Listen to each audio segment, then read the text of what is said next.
لا تدرکہ الابصار، نگاہیں اس کا احاطہ نہیں کر سکتی، وہو یدرک الابصار، اور وہ ہر چیز کو گھیرے ہوئے ہے. آنکھوں کا احاطہ وہ کر لیتا ہے، کوئی آنکھ اس کا احاطہ نہیں کر سکتی. وہو اللطیف الخبیر، اور وہ بڑا باریک بین ہے، ہر چیز کو باریکی تک دیکھنے والا ہے. اللہ سے کوئی چیز، بلکہ یہاں تک آیا انہ علیم بذات الصدور، وہ سینوں کے چھپے ہوئے رازوں کو بھی جاننے والا ہے. یہ آیت ہے جو سیدہ عائشہ نے کوٹ کی تھی نا، بخاری مسلم میں آتا ہے نا کہ انہوں نے مسروق سے کہا کہ جو کوئی 3 باتوں میں سے ایک کا بھی قائل ہو وہ اللہ اور اس کے رسول پہ جھوٹ باندھنے والا ہے. ان میں سے ایک بات یہ بھی کہ جو کہ اللہ کے نبی علیہ السلام نے اللہ تعالیٰ کو دیکھا تھا. مسروق قرآن نہیں تو پڑھتا، اس میں تو یہ اللہ تعالیٰ نے یہ فرمایا ہے کیا؟ لا تدرکہ الابصار، نظریں اسے نہیں دیکھ سکتی. وہو یدرک الابصار، وہ نظروں کو گھیرے ہوئے ہے. وہو اللطیف الخبیر. ہاں باقی یہ ضرور ہے، قرآن حکیم میں بھی اشارتاً موجود ہے، بخاری مسلم میں بھی اس کے اوپر میرا ڈیٹیل ویڈیو ہے. اللہ تعالیٰ کا دیدار معراج کے حوالے سے بھی، ویسے قیامت کے حوالے سے بھی. آخرت میں اللہ تعالیٰ انسان کی نگاہوں کو یہ طاقت دے دے گا کہ جیسا کہ اس کی شان کے لائق ہے اس طرح کا دیدار ہوگا. وہ بھی اگر آپ کہنا کہ گاڈ جو ہے اس کا احاطہ جنت میں بھی کوئی نہیں کر سکتا، کیونکہ انسان کی کمپیٹنسی نہیں ہے نا. یہ انسان کے لیے محال ہے کہ وہ اللہ کا احاطہ کر لے. اس کی وجہ یہ ہے ہم لمیٹڈ ہیں.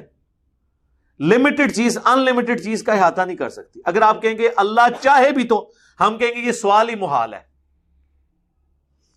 اللہ یہ چاہے گا نہیں، اور دوسرا یہ ڈیفینیشن میں نہیں آئے گا. یہ اسی طریقے سے اللہ چاہے تو ایسا پتھر پیدا کر سکتا ہے جسے خود نہ اٹھا سکے. اب اس کا کیا جواب دیں گے؟ اگر آپ کہیں گے ہاں پیدا کر سکتا ہے تو پھر دوسرے میں قدرت کی نفی ہو جائے گی، خود نہیں اٹھا سکتا. اور اگر آپ کہیں کہ نہیں پیدا کر سکتا تو کہیں گے اچھا اللہ کی قدرت نہیں ہے. اس طرح کے سوالات کے جوابات میں اسی کے اوپر وہ سعودیہ کے وہ مفتی صالح فوزان نے ڈاکٹر ذاکر نائک کے اوپر فتویٰ کفر کا لگا دیا تھا، تو پھر میں نے رد کیا تھا. ڈاکٹر ذاکر نائک نے اسی طرح علمی ڈسکشن کے اندر، سرکار علمی ڈسکشن ہوتی ہے نا، اس میں گستاخی چوکیاں نہیں آتی ہیں، وہاں تو علمی باتیں ہو رہی ہوتی ہیں. تو وہ کافر اس قسم کے سوالات جب کر رہے تھے تو ڈاکٹر ذاکر نائک نے کہا کہ میں کئی ایک چیزوں کی لسٹ آپ کو بنا کے پیش کر سکتا ہوں جو آل مائٹی گاڈ نہیں کر سکتا. لیکن اس کی ایکسپلینیشن اس نے کی کہ یہ بائی ڈیفینیشن ہی چیزیں غلط ہیں. مثلا اگر آپ یہ کہیں کہ اللہ تعالیٰ کیا نبی علیہ السلام کے بعد کوئی پیغمبر بھیج سکتا ہے اس حال میں کہ ختم نبوت پہ بھی حرف نہ آئے، نئی شریعت کے ساتھ، نئی کتاب کے ساتھ، تو ہم کہیں گے میرے بھائی ڈیفینیشن ہی غلط ہے. ختم نبوت کا مطلب ہی ہے یہ ایک وقت میں ایک ڈیفینیشن ہو سکتی ہے نا، بیک وقت دونوں چیزیں تو نہیں سیٹسفائی ہو سکتی. یہ میتھمیٹیکلی رانگ سٹیٹمنٹس ہیں، انہیں کہا جاتا ہے فقہ کی لینگویج میں محال. کیا اللہ تعالیٰ جھوٹ بول سکتا ہے؟ اگر آپ کہیں کہ جی بول سکتا ہے، استغفر اللہ، ایک غلط چیز کو آپ نے گاڈ کی طرف منسوب کیا. اسی بھی تو اعلیٰ حضرت نے رشی امان گنگوئی کے اوپر کفر کا فتویٰ لگایا ہوا ہے اسام الارمین کے اوپر. انہوں نے بھی ماما تو تنوں کی نے ضرورت کی تو ایڈا بڑا کو کام کرے. رشی امان گنگوئی نے کہا کہ جی اللہ تعالیٰ جھوٹ بولنے پر قادر تو ہے لیکن بولے گا نہیں. پھر اعلیٰ حضرت نے ادھر اتنے ٹوٹے کیتے کہ حالے تک وہ قیمہ انہیں کو سنبھالیا نہیں جا رہا. ایک اتنی سی کتاب لکھ کے پوری دیوبندیت کے مدرسے ان کے لاکھوں علماء کو ایک بندے نے فیل کر دیا، کیونکہ اس نے وہ اس کے بعد وہ ایک سمجھ لیں گدڑ سنگھ ہی آگے کہ میں نے قابو کتنے کرنا ہے. اس کا جواب یہ تھا کہ جھوٹ بولنا ایک نٹوریس چیز ہے. اللہ پاک ہے، کوئی بھی گندی چیز اس کی قدرت میں داخل نہیں ہے. اس میں اس کی قدرت کا نقص نہیں ہے بلکہ اس چیز کا نقص ہے کہ وہ قدرت میں داخل نہیں ہے. سمجھ آئی؟ جو جھوٹ بولتا ہے وہ خدا نہیں ہو سکتا، اور جو خدا ہے وہ جھوٹ نہیں بول سکتا. اس کے لیے پھر فقہاء نے ایک ٹرم ڈیوائز کی تھی محال، اور اس کے اگینسٹ ایک اور ٹرم ہے مقدور. مقدور کا مطلب یہ ہے کہ وہ چیزیں جو اللہ کی قدرت میں داخل ہیں اگرچہ اس نے نہ کی ہو. مثلاً اگر آپ مجھ سے پوچھیں کیا اللہ تعالیٰ کوئی سیڑھی ایسی بنا سکتا ہے کہ ہم زمین سے آسمان تک پہنچ جائیں؟ ہم کہیں گے ہاں بنا سکتا ہے. اگرچہ بنائی نہیں ہے، ہمارے علم میں نہیں ہے، لیکن یہ اللہ سے ناممکنات میں نہیں ہے. کیا اللہ تعالیٰ چاہے تو مرد کو اولاد کی پیدائش کا ذریعہ بنا سکتا ہے جس طرح کہ عورت کو بنایا ہے؟ اگرچہ اس نے نہیں کیا، سوائے ایک ایکسیپشن کے کہ آدم علیہ السلام کی پسلی سے اماں حوا پیدا ہوئی، وہ بھی پسلی سے. یعنی اگر کوئی شخص کہے کہ وہی لیبر پینز اور یہ ساری چیزیں مردوں کے ساتھ ہوں، ہم کہیں ہاں کر سکتا ہے اللہ، اگرچہ نہیں کیا، مقدور ہے، پاسبل ہے. اللہ چاہے تو پاسبل ہے. اللہ چاہے تو سوئی کے ناکے سے اونٹ گزار سکتا ہے، سرکار ساری کائنات گزار سکتا ہے. اللہ قادر ہے اس بات کے اوپر، کیونکہ یہ فزیکل ورلڈ کی جو چیزیں ہیں نا سرکار، یہ تو اب سائنس آپ کو بتا رہی ہے نا کہ اگر آپ کسی چیز کو لائٹ میں کنورٹ کر لیں تو اس طرح کی کھربوں کائناتیں بھی ہوں نا، وہ بھی سوئی کے ناکے سے آپ گزار سکتے ہیں. یہ تو اس کائنات کے جو راز تھے وہ سائنٹسٹ نے ڈسکور کر لیے ہیں کہ اگر یہ ہو، اگر کسی طریقے سے فیوژن پاسبل ہو جائے تو آپ جیلم شہر کو نیو یارک شفٹ کر سکتے ہیں سیکنڈز کے کروڑویں حصے میں. یہاں سے اسے ڈیفیوز کریں، ٹھیک ہے، وہاں جا کے دوبارہ پروڈیوس، اسے لائٹ میں کنورٹ ہو، وہاں سے جا کے دوبارہ ہو جائے. لیکن یہ اب انسان کی پاسبلٹی نہیں. لیکن E=mc² جو آئنسٹائن کی ایکویشن ہے، اس میں ابھی تک ایک چیز تو پاسبل ہے کہ میس انرجی میں کنورٹ ہوتا ہے. کس طرح؟ لکڑی جلاتے ہیں، آگ اور انرجی بن جاتی ہے. لیکن اس ایکویشن کے تحت وہ آگ دوبارہ سے لکڑی بھی بن سکتی ہے. لیکن ابھی تک سائنس اس کو پاسبل کر نہیں سکی. لیکن میتھمیٹیکلی آئنسٹائن نے یہ ثابت کر دیا کہ ایسا ہو سکتا ہے کہ انرجی کو دوبارہ سے میس بنا دیا جائے. لیکن کون بنائے؟ سرکار یہ تو اس کائنات کی سب سے بڑی اچیومنٹ ہوگی اگر انسان یہ کرنے میں کامیاب ہو جائے. پاسبلٹی ہے، لیکن اللہ کے لیے تو کوئی مشکل نہیں ہے. اللہ تعالیٰ چاہے تو انرجی کو دوبارہ میس بنا دے جس طرح میس انرجی میں کنورٹ ہوتی ہے.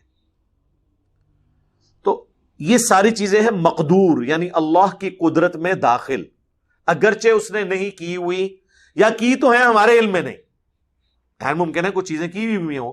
یعنی بلیک ہولز جب تک ہم نہیں تھے ہمیں نہیں پتا تھا، ہمیں تو نہیں یہ پتا تھا. یہ تو وہ کس رحمت اللہ علیہ نے یہ بلیک ہول دریافت کیا تھا، نام اتر گیا میرے ذہن سے. ان کا مزار کدھر ہے؟ نہیں سرکار، مزار کدھر ہے ان کا؟ اللہ دے بندے ہو. پہلی دفعہ تو آئنسٹائن نے بات کی تھی نا کہ ایسے راستے موجود ہیں کہ پوری پوری گلیکسیز وہاں جا کے غائب ہو جاتی ہیں اور وہ ٹائم بھی رکا رہے گا اور آپ کہاں سے کہاں بھی پہنچ جائیں گے، سفر بھی طے کر لیں گے. سرکار یہ پہلے تو نہیں تھا لوگوں کو پتا. اب آئنسٹائن اگر زندہ ہوتا تو میں اسے حافظہ اللہ کہہ دیتا، ٹھیک ہے. باقی گاڈ کا تو ماننے والا تھا، باقی اللہ اور اس کا معاملہ ہے. تو آپ دیکھیں کہ سائنس نے ہمیں آج کس جگہ پہنچا دیا کہ ہم کئی چیزیں جو پہلے ہم سمجھتے تھے محال ہیں اس فزیکل ورلڈ میں، لیکن وہ اللہ نے مقدور کی ہوئی ہیں. لیکن کچھ چیزیں ایسی ہیں جو بائی ڈیفینیشن محال ہیں، ان کو کوئی مقدور نہیں کر سکتا کیونکہ وہ پھر بائی ڈیفینیشن غلط ہو جائے گی. اس میں یہ ساری چیزیں ہیں جو اللہ تبارک و تعالیٰ کی ذات اور صفات کے ساتھ ریلیٹڈ ہے. کیا اللہ تعالیٰ اپنے آپ کو موت دے سکتا ہے؟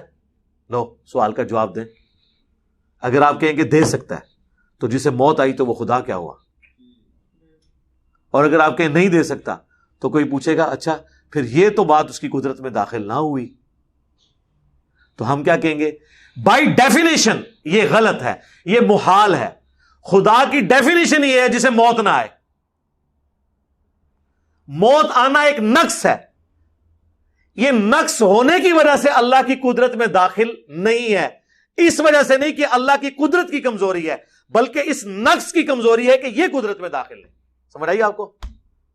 ہاں جی، یہ ہے محال اور مقدور. جاؤ اپنے مولویوں کو پہ جاؤ جا کے، ہاں انہوں کے سوال رکھو اور انہوں نے پھر سارا کچھ پھر تماشا ویکھو، پھر انہوں نے محال اور مقدور سمجھاؤ تو پھر دسو کہ جی اے سانو انجینئر صاحب نے دسی سن گلاں. ٹھیک ہے، یہ وہ ساری بحثیں ہیں. یہ 3 صدی ہجری کے اندر جب معتزلہ کے دور میں، سلطنت عباسیہ کے دور میں فلسفے کی کتابیں عربی میں ٹرانسلیٹ ہوئیں تو یہ ساری علم الکلام کی بحثیں نکلیں. اس وقت فقہاء نے پھر ان چیزوں کو ڈیفائن کیا. یہ وہ بحثیں ہیں جو صحابہ کرام کے زمانے میں نہیں تھیں. یعنی یہ وہ سوالات ہیں جو صحابہ کرام کے زمانے میں ڈسکس ہی نہیں ہوئے، کیونکہ اس وقت تو یہ چیزیں ابھی سامنے نہیں تھیں آئی نا، اللہ کی صفات کے معاملات. اسی لیے اس کے اوپر پھر علم الکلام ایک پورا ڈیوائز کیا گیا. اسے علم الکلام کہا جاتا ہے. یہ وہ منطقی بحثیں ہیں. جو بحثیں تھوڑی بہت جو سیکھے ہوتے ہیں نا، وہ آپ کے ساتھ کھلواڑ کر رہے ہوتے ہیں مولوی. اچھا جی اے دسو جی، اے دسو جی. اچھا جی اگر شیطان جڑا ہے ایک ہو کے ہر انسان نو وسوسہ دلاتا ہے تو نبی علیہ السلام ہر جگہ نہیں موجود ہو سکتے. یہ علم الکلام خدا کے لیے اس طرح نہیں چیزیں ثابت ہوتی ہیں. اس طرح کریں تو پھر ہم کہیں گے اگر آدم کو سجدہ ہو سکتا ہے تو نبی علیہ السلام کو نہیں ہو سکتا. کرو نہیں جی، منع ہے. کیوں منع ہے؟ اللہ نے منع کیا ہے. اس طرح اینالوجیز نہیں بنتی کہ اگر ایہ ہو جاتا تو ایہ کیوں نہیں ہو جاتا. اس کو علم الکلام کی منطق کی بحثیں کہا جاتی ہیں. یہ ساری فلسفیوں کی چیزیں تھیں. یہ آج کل اگر آپ نے ان چیزوں میں کسی کو امام دیکھنا ہے نا تو بریلوی اور شیعہ یہ ٹاپ پہ ہیں اس فیلڈ میں. آپ کو یہ کہانیاں کراتے نظر آئیں گے. ٹھیک ہے نا، وہ یہ 5 انگلیوں سے 5 تن پاک، الف لام میم سے آل محمد، اور یہ ہر طرح کی چیزیں آپ کو ثابت کرتے نظر آئیں گے. اس طریقے سے دیوبندی وہ ایک سوال سے پوچھیں کہ نبی علیہ السلام کی قبر اللہ کے عرش سے افضل ہے، وہ آپ کو اور کہانیاں کرانا شروع کرا دیں گے. دیکھیں جی وہ جی قبر پہ تو نبی علیہ السلام موجود ہے لیکن عرش پہ اللہ اس طرح تو نہیں بیٹھا ہوا، تو وہ ٹچ نہیں کر رہا، تو وہ نہیں پتہ نہیں کیا کچھ کریں گے. آپ کہیں گے یار بھئی ایک آیت حدیث پڑھ دو کہ عقیدہ کہاں سے نکالا ہے تم نے. سبحانک اللہم وبحمدک اشہد ان لا الہ الا انت استغفرک واتوب الیک وما علینا الا البلاغ المبین. جزاکم